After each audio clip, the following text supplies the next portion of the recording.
Talking all things College Station Super Regional as the Texas A&M Aggies are set to take on the Oregon Ducks with a spot in Omaha. On the line to help us break it all down, our good friend Ryan Brauninger of TexAgs. Once again, he joins the show. Ryan, what's going on, my friend? I had a good feeling we'd be right back here this time last week, and yet here we are. Weekend baseball, postseason baseball back at Bluebell Park. What's going on, my man? You probably had a better feel than a lot of the A&M fans did about the 8th inning of that Texas game. And we all know how important that winner's bracket game is in a regional setting. And you saw what happened to the Longhorns on Sunday morning, like just sapped of energy after a long, late night. It was extremely hot and humid in College Station this past weekend. The players, you could really tell it took a toll on them throughout the course of the weekend. So, yeah, winning that game against Texas was obviously very emotional for the A&M fan base, but it might have been like those last 3, 4, 5 innings of that game are probably the most important innings of the season that this A&M team has played. Ryan, before we dive into the details of the College Station Regional, because I do want to get your takeaways from what you saw from A&M, from what I saw on TV, and I made this point on social media that I thought, Bluebell Park, it doesn't get quite the respect that, say, like an Alex Box Stadium or Baum Walker or Dudy Noble or some of the others in the SEC. And I get it's not as big as those, but I just made the point that it appeared from TV that I was like, this needs to be a ballpark we talk about, an atmosphere that's one of the best in college baseball. Where would you rank that atmosphere and atmospheres you've seen, not just at Bluebell Park, but again, you've been to other SEC ballparks. And I mean, I'd have to imagine you believe as well that when it's rocking like that, it is one of the best atmospheres in college baseball. Yeah, so I played at McNeese in Southwest Louisiana. And so a lot of our midweek trips were to Alex Box. We took one to Alabama. We took a bunch to A&M. I'll say this, and obviously I'll tell you another really underrated one in the mid-major level is Louisiana Lafayette. That place gets rocking. And this A&M team, Bluebell, has always been a really good atmosphere. It's a very unique atmosphere, like a lot of things at A&M. But this year, the crowds have been just over-the-top sensational in terms of their involvement in the game. And it really started in Schlossnagel's first year with that regional where they beat TCU. Like, that was like an eye-opening atmosphere to me. I was like, man, if this is what it's going to be going forward, this place has always been good, but it's going to another level. And then this season, when you look at the home series that they had against Mississippi State, Auburn, Vanderbilt, the Georgia series was electric. And then it's all kind of capped on Saturday night by that game against Texas, where it was like, man, you couldn't even breathe. It was cut the tension with a knife and everybody's shoulder to shoulder. And it's, an hour and 45 minutes before first game. And as soon as they let the gates open, people are sprinting in to get their spots, in the general admission areas. The Aggie alley back there behind left field was 6, 7 rows deep so early. And I talked to a lot of the players. We had them come through to do some interviews this week. And they were like, you go into the day, you go into that game against Texas going, okay, it's just another game, whether it's Texas or, Texas RGV. It doesn't matter. Like, you have to play to a certain standard. But every one of them said when we got to the ballpark and we started warming up and the people were already showing up and there was like this palpable buzz in the air, it was hard to ignore that. So I think for both sets of players on both sides, this thing will calm down once they're in the same league, and I think we talked about it last week where it's like, it kind of it'll take the edge off of these postseason matchups where your season's riding on the line. For A&M and Texas, the winner of that game was probably going to go to a super regional. Like, that's how important game 2 of a regional is, the winner's bracket game. And so I think for A&M, the fans were incredible all weekend. I think it got toward the end of that Louisiana Lafayette game to win the regional, and everybody was so spent mentally, physically, emotionally from the entire weekend. And I think that's because you have that Texas game in the middle. So it was as good as it's ever been on Saturday against Texas. It was good against Lafayette in the final, but it wasn't just that cut the tension with the knife. Everybody, all 8,000 people hanging on every single pitch. But I like what you said. I like what you put on social media. And A&M has gotten a lot of love from Xavier Scruggs this week, who was in College Station to call the games for ESPN. And, like, he is trying to angle his way back for this super. He had such a good time. So yeah, I think. And then once the renovations start happening and it starts to look physically, it starts to look like Baum Walker or Duty Noble or Founders Park, like from the aesthetic of it, then I think folks will start going, okay, this is one of the top 5 premier venues in college baseball. So, Ryan, to your point, again, we'll look back at the weekend that was the College Station Regional. Texas A&M navigates through it. I don't want to call it a ho-hum weekend because anytime you have to take on your arch rival in Texas, the way that game went was anything but ho-hum. But against Grambling, against Louisiana to clinch the series, to clinch the regional, if you will, it was dominant Texas A&M like I think we expected. Obviously, again, highlighted by that middle game against the Texas Longhorns, which you expected that one to be a thriller. I stayed up into the wee hours of the night watching that one, as we all did. Your thoughts and main takeaways from Texas A&M. Was there anything that happened over the weekend? Because, again, I think what we expected to happen did happen. But was there anything that you saw that made you feel better, feel worse, or did it come out about as you expected and the Aggies are who you thought they were? Well, one of the things that had been kind of plaguing the A&M offense throughout the month of May was just a little bit of an inconsistency compared to what we saw from February through the end of April. And it started with that trip to LSU, and you had to face Gage Jump and Luke Coleman, and just started to see some of these guys get a little bit out of character. And so you were looking for signs that playing back in front of the home crowd that the offense would get up and running. And you started with Grambling, and you're like, all right, great chance to build some confidence in front of the home fans. And you bang out double-digit hits against Grambling, but only have one extra base hit. And again, like this ballpark, I think we've talked about it, Chris. Bluebell Park plays to the wind more so than any ballpark I've ever seen, like regardless, pro, college, high school. So if it's a north wind at even 5 miles an hour, the ball does not go out of the ballpark. It just doesn't. And that's what you had in June in a game against Grambling. So the Aggies play that game against the Tigers, and they win comfortably, but they only have one extra base hit. And you're going, okay.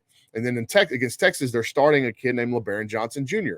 Well, LeBaron Johnson Jr. coming in had a 40% strike percentage on the season. And that's a dangerous recipe for a team that walks as much as Texas A&M. And I'm sitting there going, why is David Pierce doing this? But you know why he did it? Because in terms of the stuff, that was the best overall stuff Texas had on their staff. And also LeBaron Johnson Jr. has pitched in big games. And so Texas thought they might get the best version of him, and they did. And he was dynamite. He was so good. And so that kept the A&M bats down for the majority of the game. And then, so what my big takeaway was, the Braden Montgomery 3-run homer in the regional final with 2 strikes and 2 outs, and what the offense did after that. They had been better in that game. If you look at barrel contact quality, not necessarily hits, how hard were they hitting the ball? A lot of them were turning into outs. I think we had counted like 6 or 7 balls over 102 miles an hour that ended up being outs. And then Braden hits that 3-run home run. And after that, Chris, the offense started to churn like we know it can. And if that's the offense that shows up this week against a really talented Oregon Duck pitching staff, if that's the offense that shows up, I think A&M will go on to Omaha. Yeah, you mentioned Braden Montgomery. He was fantastic in that regional, and I mentioned over the weekend as well. The good sign for the Aggies, bad sign for whoever's in their way, because I said that Braden Montgomery is kind of like the Atlanta Braves. He had a sickness called May, but the good news is relief was on the way. It's called June. So here we are in June, and Braden Montgomery is swinging as hot a stick as ever. And I want to say this, too. They won that regional without Jace Lavalette getting 1 extra base hit. Wow. That's crazy, right? And that speaks to the depth of their offense. And Jace, I'm not trying to be down on Jace. Jace took a bunch of walks, and then he had 2 hits in the finale. Both of those were at 111 miles an hour. So it's not like Jace is very far off, but what happens if Jace starts catching a heater here this weekend and the ball starts leaving the ballpark from his bat? It's like, I think that's been the story of the year, Chris, and you followed it, and it's not about the big 3. It is, but it isn't. It's about the rest of the lineup. And that's the same thing with Tennessee, right? That's what makes them so dangerous. And even Kentucky. And you look at Kentucky, and I'm like, where is their dudes? Well, the fact is that the sum of their parts is greater than the individual parts, and they play so well together. Kentucky reminds me a lot of the 2022 A&M team that went to the Final Four, where I think everybody nationally is like, okay, they don't have where are their real dudes? Where's their Jace Lavalette, Braden Montgomery, or Christian Moore? And I don't know that they have that one singular guy, but it's like their product that they put out is equal to all those. Mm-hmm. So looking at the weekend, Ryan, you mentioned that pitching staff for Oregon, top 40 in the country in overall ERA, also top 45 in the country in home runs. So this is a talented Oregon team, like you mentioned. They navigated through the Santa Barbara Regional, taking down UC Santa Barbara, San Diego, Fresno State, 52nd in RPI, 99th in strength of schedule. You take a look at Oregon, Ryan, what jumps out to you and what challenges do you think they could present this weekend? Well, I think you have to start with that starting pitching that's been so good for them. And you go back and you look at their results over the last 10, 15 games, and there's not many teams that are scoring like more than 5 or 6 runs consistently against the Ducks. And then when you go and you look at their totality of body of work, they don't have like a real blemish on their record. It's a good schedule. It's not a great schedule. And they did well. Like they lost the series on the road at Stanford. I know this wasn't a great Stanford team, but is there a sin in losing in Palo Alto against a program like that? No. I think they had a series loss in Corvallis. Is there any sin in that? No. So like all the big, like there's not one weekend where you're going, or one stretch of games where you're going, oh, what was that? It's a solid record. It's against a solid schedule. And I think they're playing with more confidence than they ever have. And don't forget this.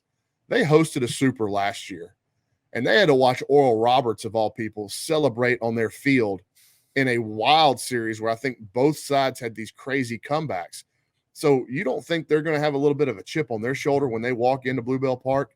You know, and there's a lot to be wondered about how they handle a big atmosphere. And I know Oregon State is by far the best atmosphere on the West Coast. But it's a smallish ballpark, and I don't know. I've never been to that place. I don't know. I've never seen it in a game. I'm not saying it's not rowdy. I have a hard time believing it's going to be as rowdy as Bluebell Park's going to be this weekend. And then how does that roster, which is full of a lot of California, NorCal, a lot of Oregon kids, handle the Texas heat? Because it is going to be hot in College Station this weekend, brother.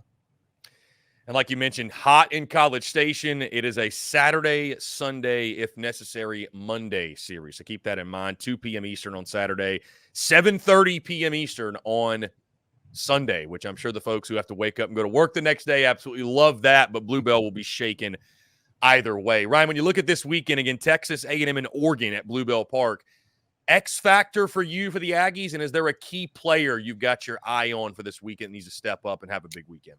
Yeah, I think X factor could be Chris Cortez. Look, at some point, we've got to start calling it what it is, man. Like his relief appearances have been as dominant as anybody in the country over the last month.